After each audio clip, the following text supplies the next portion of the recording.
हमारे द्वारा कभी भी किसी भी भर्ती परीक्षा संबंधित कोई दावा नहीं किया जाता है, क्योंकि दावा करके पूरा करना या मुकर जाना सरकार का काम है, हमारा नहीं।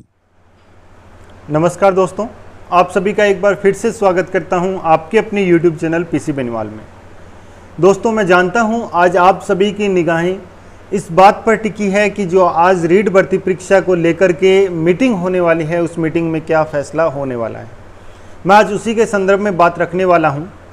बात रखने से पहले मैं आपको टेलीग्राम चैनल के बारे में बता दूं। टेलीग्राम चैनल पर हमने हमारे जो भी है विभिन्न शिक्षा भर्ती परीक्षाओं से जुड़ी आपके लिए खबरें पहुंचाते रहते हैं। तो सबसे पहले अगर आप हमारे टेलीग्राम चैनल से नहीं जुड़े हैं, टेलीग्राम चैनल से जुड़ जाइए। और चलिए अब मैं बात स्टार्ट करता हूँ रीट भर्ती परीक्षा के बारे में।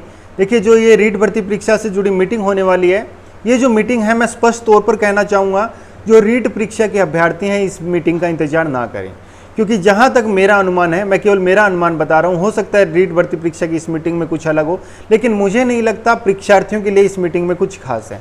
क्योंकि ये जो मीटिंग है, ये उच्च अधिकारियों के साथ बोर्ड अध्यक्ष डीपी जारोली की है, और इसमें केवल और केवल जो रीट भर्ती परीक्षा आयोजित करनी है 26 सितंबर को, उसमें मैनेजमेंट से रिलेटेड जो व्यवस्थाएं हैं, उनसे रिलेटेड जो मीटिंग है वो होनी है।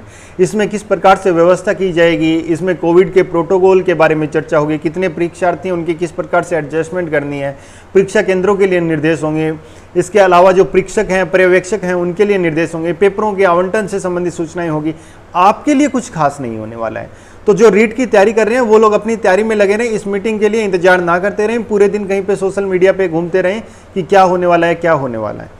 ये तो थी इस मीटिंग की बात। मेरा अनुमान है अगर कुछ नया आएगा तो मैं जरूर आपको इसके बारे में अपडेट दूंगा, लेकिन मुझे कतई नहीं लगता कि आपको इस रीट भर्ती परीक्षा की इस मीटिंग में कुछ नया देखने को मिलेगा एक परीक्षार्थी के व्यू से। अब मैं आगे बढ़ूं तो काफी सारे ये बोल रहे हैं कि एसआई के बाद में अब रीट वालों का क्या होगा। तो जो बीएड बीएसटीसी के सेकेंड ईयर के परीक्षार्थी हैं, उनको मैं सिर्फ एक ही बात कहना चाहूँगा, हाल फिलहाल की जो परिस्थितियां हैं 26 सितंबर को मान करके ही तैयारी कीजिए। मैं इसका आप लोगों को जो स्पष्ट कारण है वो बता देता हूँ। मैं 26 सितंबर क्यों बता रहा हूँ, कारण बताने से पहले मैं ये बता दूँ आप लोगों को कि मैं आपको सही और सटीक जानकारी हर समय पर देता रहता हूँ। तो इसलिए आप इस जो मैं काम कर रहा हूं इसको पूरा करने का प्रयास कीजिए। बस इस आवाज़ को ज़्यादा से ज़्यादा लोगों तक पहुंचा दीजिए, ताकि वो जिन लोगों से भ्रमित होते हैं उनसे बचें और उन्हें सही जानकारी सही टाइम पे मिल सके। तो आप ये दायित्व भी निभा दीजिए, वीडियो को अपने ज़्यादा से ज़्यादा लोगों तक पहुँचा दीजिए ताकि सभी सही जानकारी से जुड़ सकें। इसके बाद में मैं अगर बात करूँ तो आखिर क्यों मैं ये बोल रहा हूँ कि 26 का, क्योंकि जिस प्रकार से आप देख चुके हैं एसआई भर्ती परीक्षा जो अभी आयोजित की जानी है, इसके लिए सभी कोचिंग वाले आ गए, करणी सेना, इसके अलावा विभिन्न प्रकार के जो मंत्री हैं, जैसे कि अपने पूर्व मुख्यमंत्री वसुंधरा जी राजे, हनुमान जी बेनीवाल, इस प्रकार के काफ़ी सारे लीडर आगे आ चुके हैं।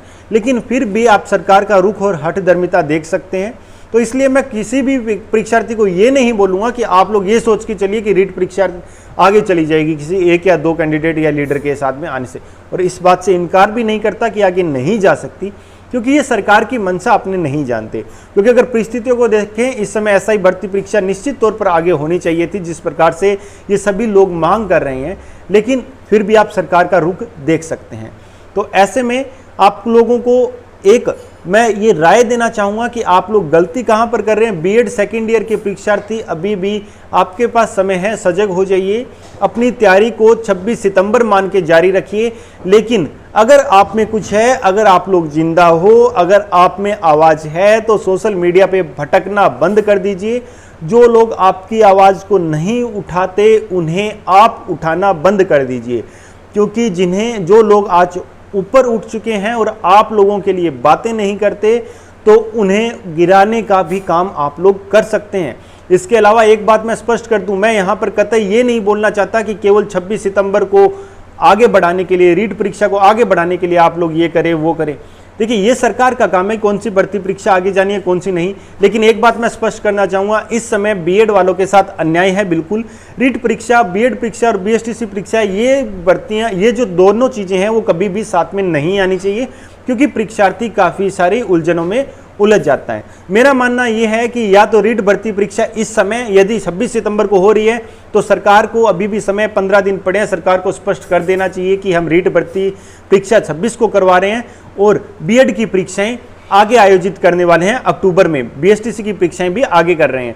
अब इसके अलावा अगर सरकार अब ये जारी नहीं करती है, अगर सरकार 20 सितंबर के पास में आकर के ये बोलती है चलो हम बीएड की परीक्षाएं पोस्टपोन कर देंगे, तो भाई आप लोग पोस्टपोन कर चुके हो, लेकिन ये एक पूरा महीना जो बीएड के परीक्षार्थी इस उलझन में गुजार दी कि बीएड का पढ़ूं, बीएसटीसी का पढ़ूं, रीट का पढ़ूं, तो इस पूरी की पूरी जो असमंजस की स्थिति थी उसका समय बर्बाद हुआ, उसकी भरपाई आप लोग थोड़ी ना कर रहे हैं। जब रीट 26 सितंबर को होनी है, आप लोग तय कर चुके हैं, तो क्यों ना बीएड की परीक्षाओं को आगे खिसका रहे हैं। इस बात का फैसला सरकार को जल्द से जल्द देना चाहिए, बिना किसी समय को गवाए हुए। और कम से कम आप लोग बोल रहे हो कि काफ़ी सारे ऐसे लोग हैं, उपेंद्र जी हैं, असलम जी हैं, या फिर और भी काफ़ी सारे लोग हैं जो ये नहीं बोल रहे कि रीट परीक्षा आगे हो। चलो उनकी बात मानते हैं कि वो जो अन्य अभ्यर्थी मांग कर रहे हैं उनकी मांगों को देखते हुए ये मांग नहीं कर रहे, लेकिन कम से कम कोई एक तो ये आपकी आवाज़ उठा सकता था कि बीएड की परीक्षाएं हाल फिलहाल 26 सितंबर को नहीं होनी चाहिए, 26 सितंबर के बाद में अक्टूबर में बीएड की परीक्षाएं आयोजित की जानी चाहिए, बीएसटीसी परीक्षाएं बाद में आयोजित की जानी चाहिए।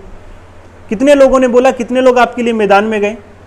और सबसे बड़ी बात यह है कि बीएड बीएसटीसी के परीक्षार्थी इस मांग को लेकर के मैदान में नहीं गए कि हमें दोनों परीक्षाएं एक साथ नहीं चाहिए। एसआई की भर्ती के परीक्षार्थी जो खुद जागरूक थे वे आगे बढ़े, इसलिए लोग उनके साथ जुड़े। जबकि बीएड बीएसटीसी के परीक्षार्थी घर पर अपनी चार दीवारी में बंद केवल मोबाइल में जागरूक हैं और ये मांग कर रहे हैं कि हम ये कर देंगे, वो कर देंगे। तो ये जो है ना पूरा का पूरा बीएसटीसी बीएड के जो अभ्यर्थी पिछड़ रहे हैं, रीट की परीक्षा और जो बीएड की परीक्षा है वो दोनों एक साथ देनी पड़ेगी। इसमें अगर मैं किसी को दोषी मानता हूं वो सिर्फ और सिर्फ आप लोगों को दोषी मानता हूं कि ये आप लोगों के कारण हुआ। इस बात को समझने का प्रयास कीजिए, क्योंकि दबाव अगर आप बनाना चाहते, बीएड परीक्षाओं को आगे ले जाने के लिए भी दबाव बना सकते थे, रीट को आगे ले जाने के लिए भी दबाव बना सकते थे, लेकिन आपने दबाव जो है वो केवल बातों में बनाया, आपने केवल फॉर्मेलिटी की है। इसे आप लोगों को स्वीकार करना पड़ेगा। एक बार सोच के देखिए, आपने निजी स्तर पर एक ट्वीट करने के अलावा क्या किया, कितने लोगों तक बात पहुंचाई, जो आपकी बातों को रख रहे हैं उन बातों को कितने लोगों को अवगत करवाया। अगर कोई भी एक आदमी आपकी बातों को उचित तरीके से रख रहा है, आपके कारणों को उचित तरीके से रख रहा है, तो जो ये छात्र आपके विरोध में है उन्हें वो बात समझाने का आप लोग प्रयास कर सकते थे, लेकिन नहीं किया। इसके अलावा एक और बात कि जो परीक्षार्थी अभी तैयारी में लगे पड़े हैं कि हाँ भी जो बीएड के छात्र L2 में जो हैं और वो L1 में भी शामिल होंगे, लेकिन जो कोर्ट का अभी तक उसके ऊपर कोई फैसला नहीं आया है, तो ऐसे में मैं ये बोलना चाहूँगा कि जो छात्र L2 के साथ साथ L1 की तैयारी कर रहे थे उन्हें सरकार क्या गारंटी देती है इतना समय बर्बाद करने के बाद में एन समय पर यदि कोर्ट ये फैसला दे देता है कि L1 में बीएसटीसी के परीक्षार्थी एलिजिबल होंगे, तो उन छात्रों का क्यों समय बर्बाद किया? क्या ये फैसला आज से 1 महीने पहले नहीं आना चाहिए था? इन सभी बातों पर आप लोगों को गौर करने की बात है। आप लोग हर एक को जा के बोल रहे हो हमारे लिए आप ये करो, हमारे लिए आप ये करो, हमारे लिए आप ये करो, आप हमारी मांगे उठाओ, आप हमारी मांगे उठाओ। आप लोग क्या कर रहे हैं खुद के लिए, वो सोचिए ना। आप लोगों ने खुद के लिए निजी स्तर पर कुछ नहीं किया। तो यही कहूंगा, रीट परीक्षा और बीएड परीक्षा दोनों आपकी साथ में है। हाल फिलहाल उसी परीक्षा को ध्यान में रखते हुए तैयारी कीजिए, किसी भी प्रकार के बहकावे में ना आए।